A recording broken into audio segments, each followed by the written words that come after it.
and essentially does not, which alleviates the planning board from having to make a lot of decisions, if you will, somewhat randomly, depending upon the composure of that committee at the time and what else is going on. I think what, in my opinion of how this can kind of work, right now, if, say, a business was going to come into town and do something outside of what is allowed, they would have to go to the zoning board, they would have to argue hardship, and they would have to get very specific parameters defined by the zoning board looking at that one piece of property and how it fits with the neighborhood.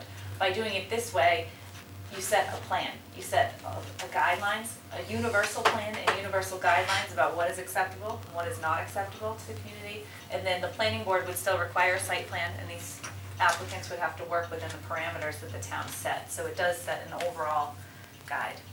But again, not all of these parameters and ideas are to be determined in, like Brian said, in this 20-step process going forward. So for tonight, they're really just looking for the opportunity to have somebody come in and help us lay it out. May I ask just one more question?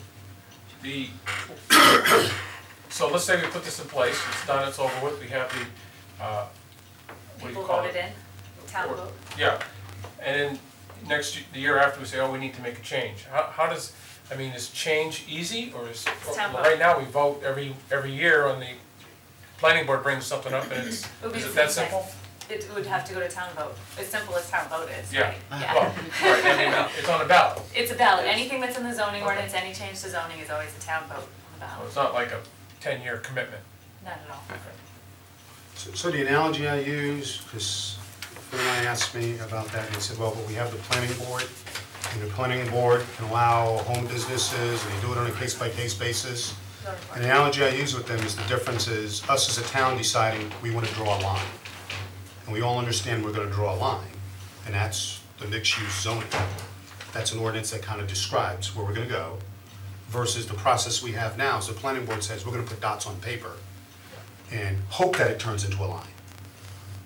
And that's literally the difference, that the planning board will change over years, and we're going to hope that every decision that they make, it's kind of connected and kind of in some future vision that nobody has articulated and written down. So it's an opportunity for us to write down what's acceptable for the town of Brookline, take a look at it now.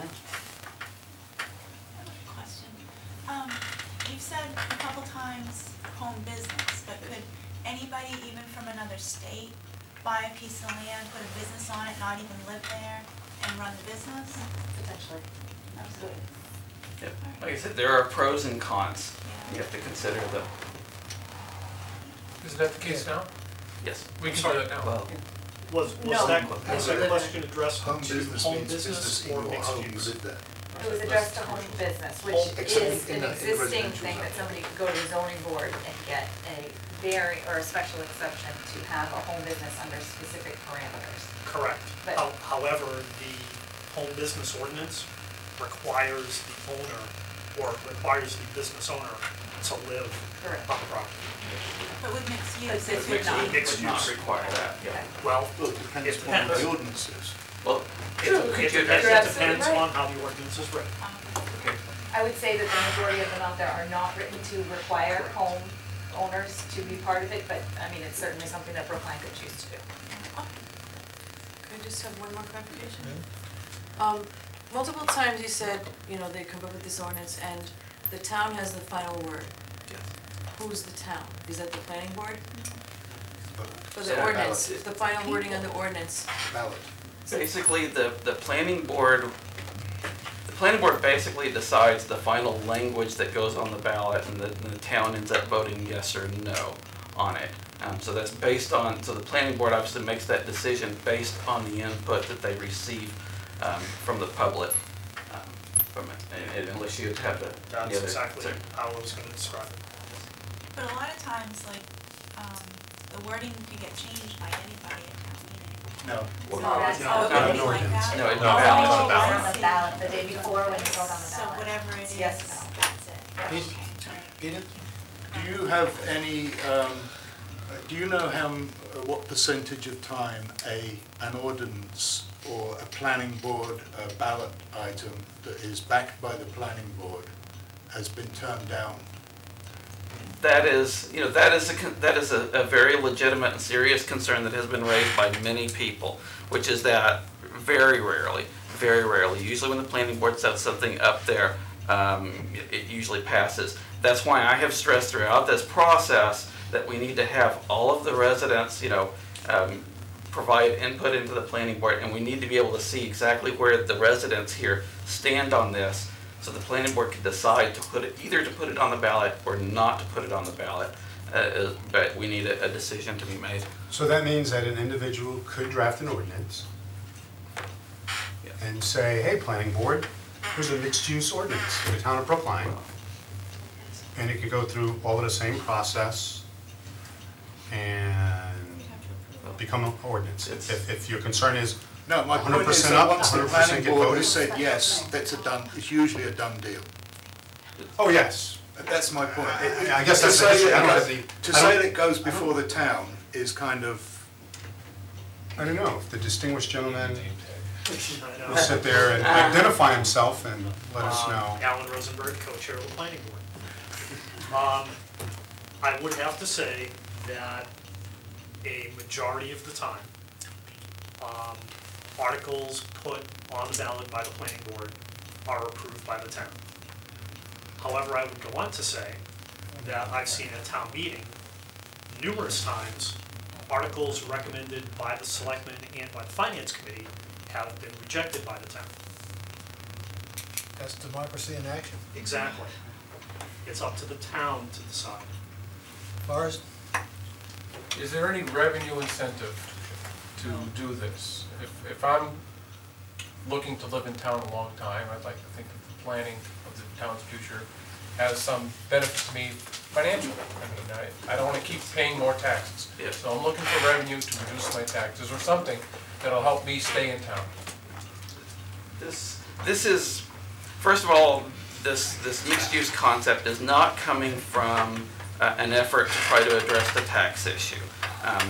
When people talk about we need to bring in more commercials, we specifically created the Economic Development Committee to bring in more commercial stuff over in Route 13 to address that. There is some implications, however. For example, if you've got a house here on Main Street that has a business in it instead of having a family in it, there's not going to be as many children going to the schools, and the implications of that. But that's really minor. This is really more about what do you want the town to look like in 20 or 30 years. And people have said, in the visioning, in the master plan, we'd like to have a walkable downtown where the residents of the area can come out and gather at the local coffee shop, and you've got some local retail there, and some local professional offices. It'd be nice to have like a lawyer here, a doctor, a dentist, or something like that, so that you can you don't have to drive all the way out to Nashua to get basic services. Making the town a bit more sustainable. That's really the direction this is coming from. The tax implications, it would probably be beneficial to the town, but it would be relatively minor, really. If I might mention, there is a new veterinary hospital down here right across from the State Line store. Margaret Manicelli owns that. She, as I understand, she lives upstairs, but that is a veterinary medicine, and the whole downstairs is devoted to that. But it could very easily just be that in itself, that no one does live in the property. No. Well, under mixed use. Under mixed use. If it were in mixed use, But yes. there is a case where it is a house, it looks like a house. Now, she does have some extra little parking spaces there for people to For come home in. business, Bob. Is that in the residential area? Yeah. It was a house. Residential. Yeah. So that's an example of a home business, Everything is which is residential. allowed throughout the town. Yeah, true. Kind of, So back to your question, the three uses, benefits are community and culture. That's by and large, the biggest reason why towns take on, at least from what I read, mixed use. There's financial benefit to the homeowners. If you work in a profession, you want to stay in town, your kids are all gone, you can start a business and offset your personal finances. And like you said, the benefit to the town, other than culture, community, is nominal in taxes. Typically, they'll upgrade, so the value of the land goes up, but it's not going to go from being a $300,000 home to a $3 million home. Does the board wish to vote on this again? Could I make one last thing here, which is, as as part of the master planning here, people said, you know, we'd like for people to have more business opportunities, we'd like to be able to shop locally, and whatnot. But they also said, we want to maintain the rural nature of the town, and that was equally important with it. So the concept of mixed use here is that businesses would use existing houses and not put in new buildings, not tear down the house and put in a building there. Because if from a business perspective, if you were gonna do that, it makes far more sense to do that out on Route 13 in the commercial district, where you have higher traffic rates, you have, you know, presumably there'll be less regulation out there in the commercial district than there would be in the town center as here. So that's a very important consideration, and it's something that the residents themselves will need to be able to decide on as well. Mr. Dennehy? Thank you. I see accepting this grant and getting a proposed ordinance analogous to what the facility study committee did last year with the police station. We asked the town to hire an architect, and we had the architect design a police station for the town.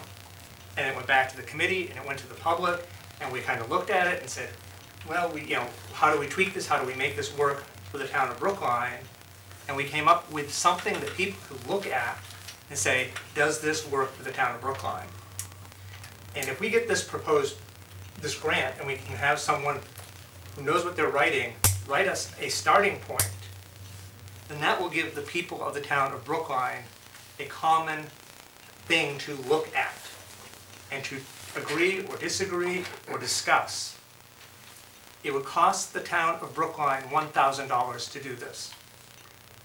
I urge the selectmen to accept this.